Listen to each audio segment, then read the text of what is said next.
Hi guys, today I'm here to do my Victober/rest of October reading wrap up. I read 4 books during October, which I was really pleased about because it was a very busy month and I slipped into a bit of a reading slump towards the end of October. So I didn't read as much as I wanted for Victober. I still feel like I read a good amount and I'm really pleased with the books that I did read. So let's get into it and discuss what I read during October. So I kicked off the month by reading a book that I was super excited about. It's probably the book that I've wanted to read the most this year, the one I've been most excited about, and one that I read for the Victober challenge to read a book that somebody else has recommended to you. It's been recommended to me a lot, so I had to read it, and it is North and South by Elizabeth Gaskell. This is about a young woman called Margaret Hale who lives in the south of England, and because her father has lost faith and works for the church, they moved to an industrial town in the north of England. And Margaret is a really interesting character because she is basically what would happen if you put Elizabeth Bennet and Mr. Darcy from Pride and Prejudice together and just smushed their personalities together.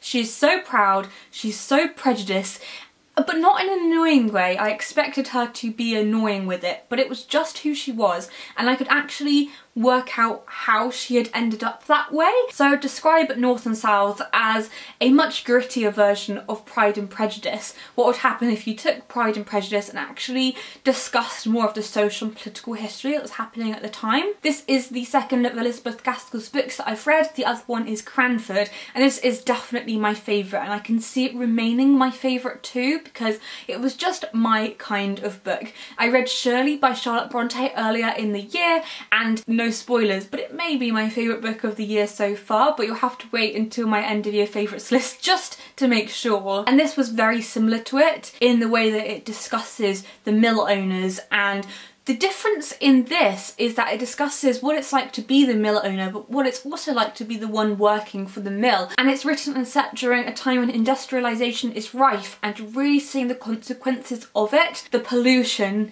the poverty that the people live in, and how that contrasts with the rich mill owners. I found North and South super quick to read. I don't know if it was the style of the writing or it was just because I was loving it so much, but I seemed to speed through it. I did not expect to read quite a big book so quickly, but I did. I just spent ages reading it. I could not put it down, and I just think that's a testament to Elizabeth Gaskell's writing, which is really easy to read, and I did find that in Cranford, but I definitely found that more in North and South. I have the Penguin English Library edition, of course, because I love my Penguin English libraries, and I love this description on the back, which says, North and South depicts a young woman discovering herself in a nuanced portrayal of what divides people and what brings them together. And even though Margaret is prejudiced and she's very proud of her roots and where she comes from, and that does not fit well with this northern town that she has moved to, what is great about Margaret is that you really see how Elizabeth Gaskell has written that and how she changes over time. And I'd love to discuss this more, and I'd love to discuss the endings that we give female characters, particularly in industrialisation, how that kind of changes how romance is portrayed, because there's a lovely romance in North and South that is, again, kind of similar to Pride and Prejudice. So I wonder if Elizabeth Gaskell read Pride and Prejudice, whether this is a response to that, because it's very similar to Jane Austen. But I'm not going to say I prefer this to Jane Austen's Pride and Prejudice, but in a way I found it a lot more realistic and a lot more believable and a lot more nuanced, because Pride and Prejudice is very much middle class and this was very much working class, but coming from a middle class background. So Margaret comes from a steady, comfortable background and then moves to this city, and she also mixes with the upper classes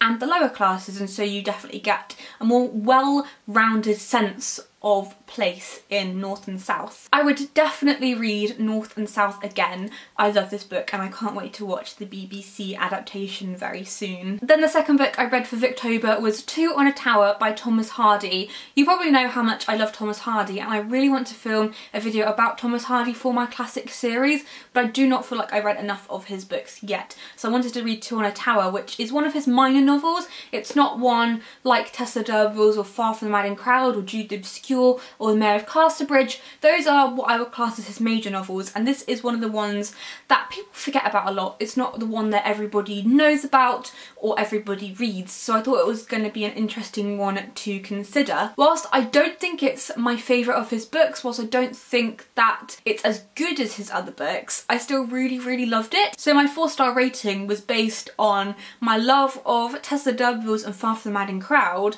and then Two on a Tower is about here, and then other books are about here because Thomas Hardy is such a spectacular writer. This is a tale about star-crossed lovers, Swithin St. Cleeve and Lady Constantine, and Lady Constantine is a lot older than Swithin, about 10 years older or something like that.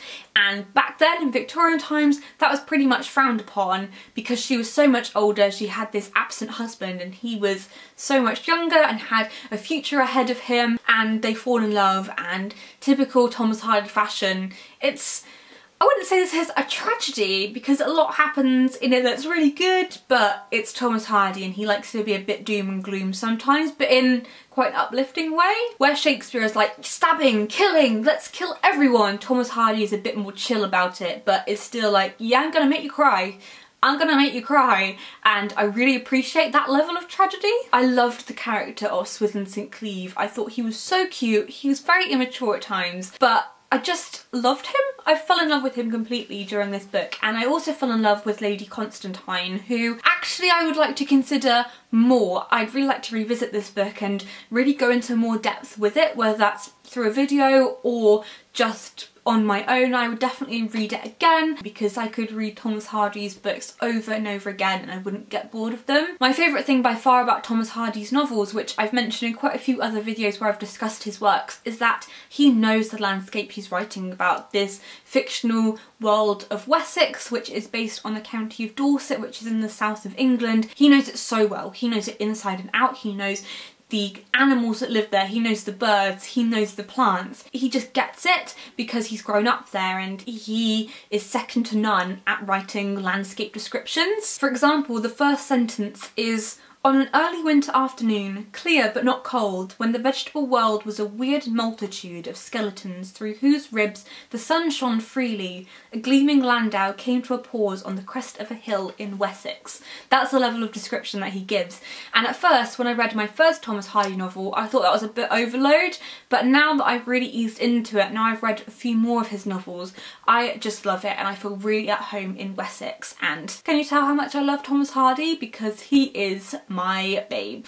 I love Thomas Hardy. The third book I read during October is not one you're going to hear me shut up about anytime soon. It comes out in February 2018 and it is Goodbye Perfect by Sarah Barnard. Sarah is one of my favourite YA authors, and when this popped through my letterbox I knew that I was going to have to read it straight away because I am obsessed with her books, and every time a new one comes out I have to stop immediately what I'm doing and read it. A Quiet Kind of Thunder, which was her second book and the one that was last published, is one of my favourite books of all time.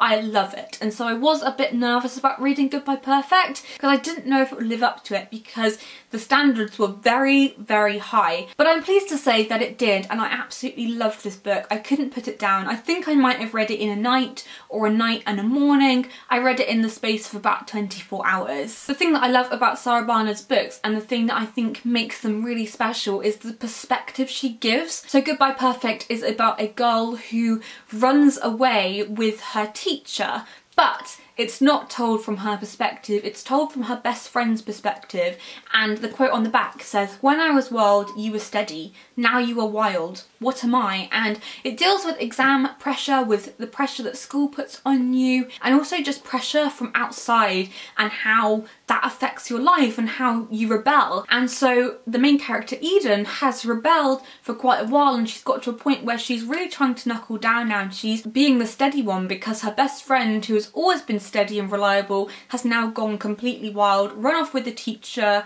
and nobody knows where she is. And it is that perspective, the way that Sarah writes that relationship and the complex relationships between friends, it's second to none. I also loved how this wasn't a love story. There was an established relationship in there, and whilst you see that dynamic, it's not the main focal point of the story. And I'd love to see more books like that where, fine, you have a boyfriend or a girlfriend, but it's there in the background, it's not the main focus of the book. And whilst I love romances and love stories, this was definitely a story of friendship and how friendship changes over time and changes through different situations. I gave this 5 stars. I won't be shutting up about it between now and February, and even after February. I'm so excited for more people to read this, and I just think that everybody is going to love it. And then the final book that I read during October is one I've already talked about, so I won't go into detail about it here, but it is The Book of Dust, La Belle Sauvage by Philip Pullman. I did a video for Penguin, which is sponsored, although this section of the video is not sponsored. Penguin haven't asked me to talk about it here, but I did a video talking about whether you can read this before you read the Northern Lights trilogy or His Dark Materials trilogy, because I read this not knowing anything about the books, and so I wanted to do a video talking about that side of things. So I'll link to that in the description and here, or here, whatever side it is, so you can go and watch that. So I won't talk about it because I explored all my thoughts on that fully in that video. So that was my October reading wrap up. I really enjoyed the books that I read during October, and even if it wasn't as many for Victober as I hoped, I still read some really good books, and I will try and read the rest of my Victober TBR over November and December and maybe some of January, just so you still hear me talk about those books, because I do still really want to read them.